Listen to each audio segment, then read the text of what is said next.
Entering 2023, while the relationship between the CCP and its eastern neighbors such as Japan, South Korea, and the Philippines is deteriorating, its relationship with India, its largest neighbor in the West, is also under stress.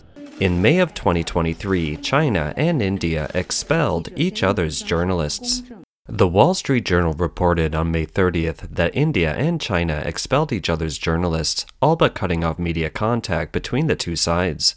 India refused to renew visas for the last two Chinese state media journalists in the country this June. The two are from Xinhua News Agency and CCTV, respectively.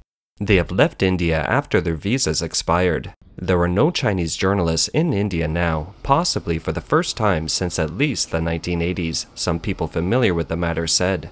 At the beginning of this year, India had 4 journalists stationed in China. China also rejected the press pass of Indian journalists stationed in China. In April, journalists from some of India's largest newspapers, the privately operated The Hindu and the state-run Prasar Bharati, were barred from returning after traveling outside China, while a reporter from the Hindustan Times was told that his press pass had been revoked in May. Accreditation of foreign journalists has grown in importance as a geopolitical issue in recent years, as governments increasingly view journalists as an extension of their foreign policy. The move by China and India to freeze each other's foreign correspondents is a sign of a rapidly deteriorating relationship. This reduces communication and visibility between the two nuclear-armed neighbors. Regarding the expelling of journalists, a Chinese diplomat responded. Faced with India's long-term unjustifiable suppression, China has no choice but to take appropriate countermeasures to safeguard the legitimate rights and interests of Chinese media. However, I would like to emphasize that China is still willing to maintain communication with India based on the principles of mutual respect, equality, and mutual benefit.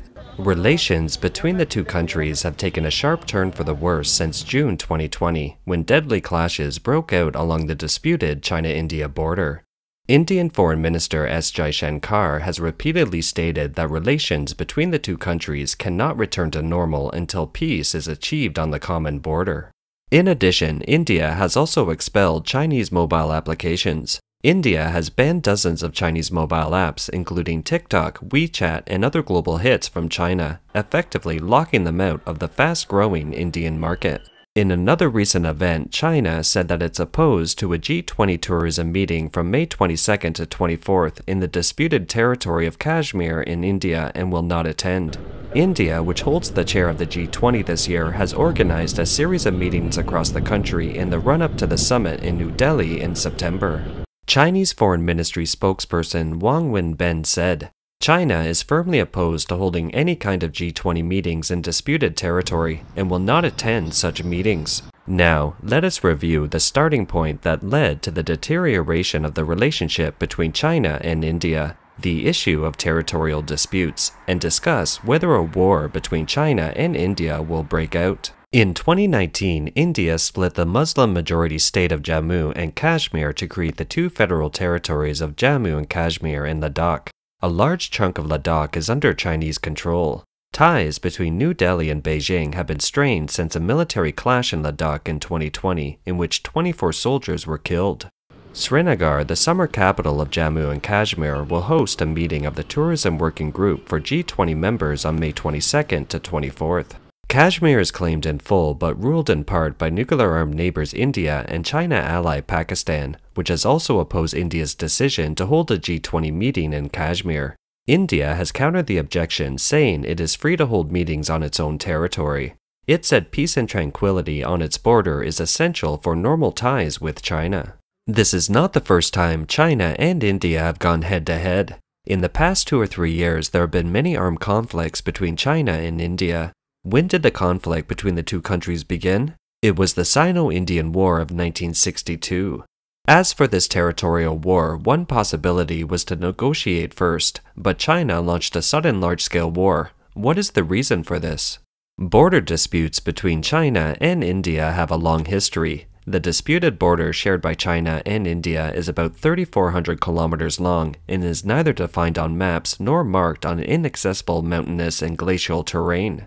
The disputed law is divided into East, Middle, West, and Sikkim sectors. We want to clarify here that the maps of China and India are different. We just use some maps with obvious markings, and it does not mean which side of the border is recognized. In 1914, the local government of Tibet and the British colonial government in India signed the Simla Convention, which delineated the McMahon Line and assigned the southern Tibet area with an area of about 90,000 square kilometers to British India. However, the successive government of the Republic of China, which has now retreated to Taiwan, has refused to recognize the Simla Convention. China believes that the disputed territory of the middle sector is about 2,100 square kilometers, all of which are mainly occupied by India now. The western sector includes the Aksai-Chin region controlled by China, which is about 40,000 square kilometers, and the Kashmir-Ladakh region controlled by India, which is about 59,000 square kilometers.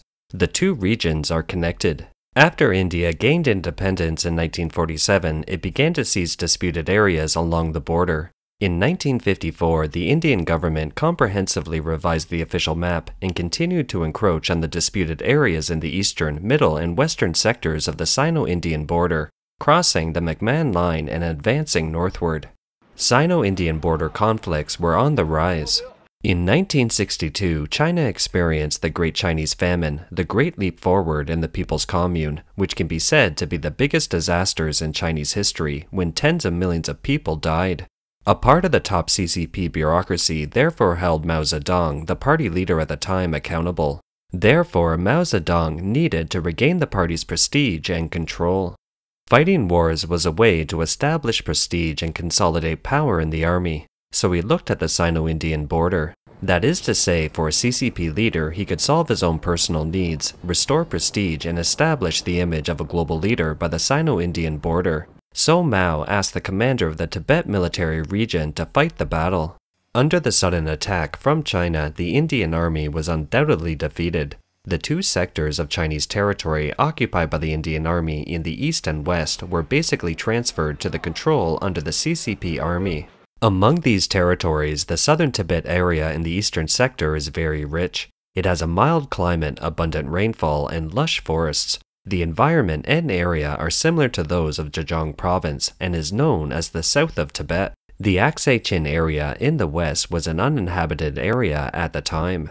In the Sino-Indian War in 1962, the Chinese side won, and this can be said to be the beginning of all disputes and conflicts between the People's Republic of China and India. However, it was a very strange war. After gaining the victory, the CCP carried out massive propaganda. Various newspapers and radio broadcasts spread the news all over the country, and related documentaries were screened all over the country as well. But then, something unexpected happened. On November 21, 1962, the CCP unilaterally announced a ceasefire across the board, took the initiative to retreat, and returned all the weapons and equipment seized to the Indian Army. In the eastern sector, the CCP withdrew its troops to the line of actual control in 1959, which is 20 kilometers north of the McMahon Line, and abandoned southern Tibet. In the western sector, the CCP army also retreated 20 kilometers from the actual control line in 1959, retaining only dozens of high-altitude strongholds in the Aksai-Chin area on the western front near the Xinjiang-Tibet Highway. The central government's decision made the CCP officers who participated in the war feel very sad. As soon as the CCP army left, the Indian army recovered lost ground to reoccupy the disputed southern Tibet. India reoccupied southern Tibet, calling this area the Northeast Frontier Agency. In 1972, India changed the Northeast Frontier Agency to the Union Territory of Arunachal Pradesh. In 1986, the Indian Parliament passed legislation to upgrade the territory to a state. In 1987, India officially announced the establishment of Arunachal Pradesh. Arunachal Pradesh has 83,743 square kilometers, an area larger than 2 Taiwans. This is a piece of history in the past. That is to say, after winning in the battlefield, the fundamental purpose of Mao Zedong, the leader of the Communist Party of China at the time, to consolidate his power was achieved, so he withdrew the troops casually. For the CCP, national sovereignty and territory are the means of power struggle, not the goal. Stabilizing power comes first, and giving up territory is also acceptable. Entering June 2020, the Chinese and Indian armies clashed in the Galwan Valley at a point on the eastern border. China and India disagreed on the extent of the conflict. Chinese officials said 5 people were killed and 11 injured. Indian media reported that the number of casualties in China was as many as 43. If that was true, it meant that the conflict was more serious. Before June 2020, there were confrontations and conflicts between China and India in the disputed area. However, a conflict of this magnitude has resulted in the death of soldiers and such serious consequences. It has not been seen for a long time, so the outside world is paying attention and is also worried whether it will trigger another war on the Sino-Indian border. In response to the CCP's military threat, India's defense budget for the 2023-24 fiscal year has increased significantly by 12.9% and 1.62 trillion Indian rupees, or about 19.87 billion US dollars, have been set aside for the purchase of new weapons and equipment. According to Defense News in the US, India announced on February 1st that the total expenditure for the new fiscal year was 45.03 trillion Indian rupees, of which 5.93 trillion was used in the defense field. The figure represents an increase of 6,837.1 billion rupees, or 12.9% over the defense budget for the fiscal year 2022-23. To meet current and future challenges, the Indian authorities have increased the military maintenance budget by 44% to 900 billion rupees, which will be used to stockpile fuel, ammunition, and critical spare parts and other capabilities, the report said. This will address the sustainment of weapon systems, platforms, including ships and aircraft, and their logistics, the Ministry of Defense added. According to the Indian Express, an Indian official said, as tensions with China have increased, the defense forces deployed on the border have increased. They have conducted extensive training and a large number of flights. Therefore, spending on fuel, transportation, and logistics has increased, as has the need for additional ammunition and spare parts. Not only does the current Indian government believe that the CCP is encroaching on India's inherent territory, but even the opposition leader also believes so. What is your reaction to Prime Minister Modi's statement that not an inch of land has been lost to the border with China?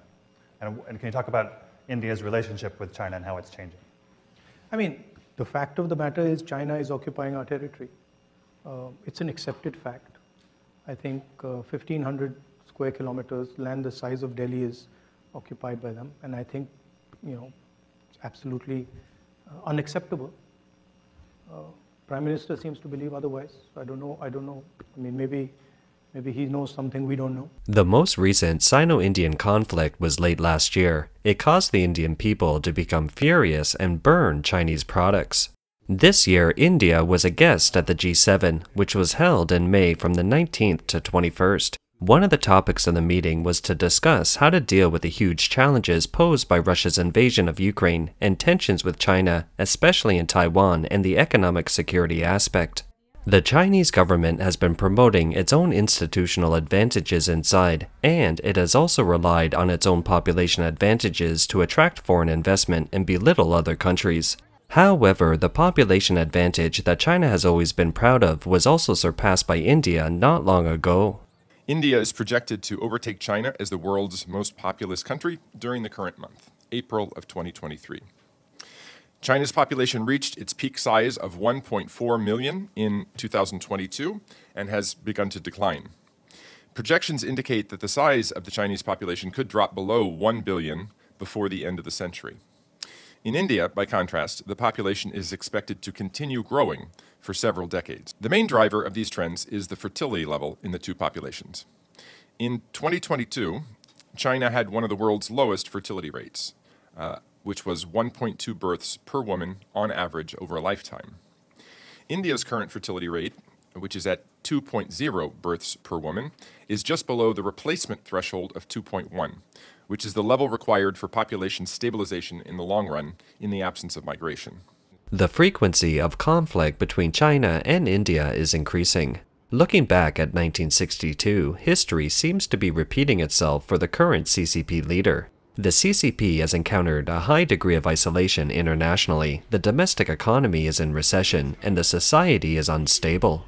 All these have caused dissatisfaction and secret rivalry among the CCP and political opponents for the authority of the party leader. The current party leader may also appear to need a war to consolidate power. So, will the CCP look for outlets on the Sino-Indian border as before? Or is it possible that because of an accident, the fuse of the war was ignited? China and India are two countries with ancient civilizations.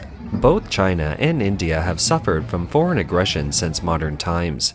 China and India fought side by side during the Second Sino-Japanese War. The economies of China and India are complementary. China and India can develop friendly relations on the basis of mutual respect for sovereignty, mutual understanding and accommodation, and learning from each other's strengths. However, the red genes of the CCP do not recognize the universal values of freedom, democracy, rule of law, and human rights. They believe in coercion and struggle, and sometimes lack rational thinking and logic. So, when the CCP handles Sino-Indian relations, it's difficult to turn hostility into friendship. It is more likely that the relationship between the two countries will be pushed to a worsening track. On this track, with inertia, nothing is impossible.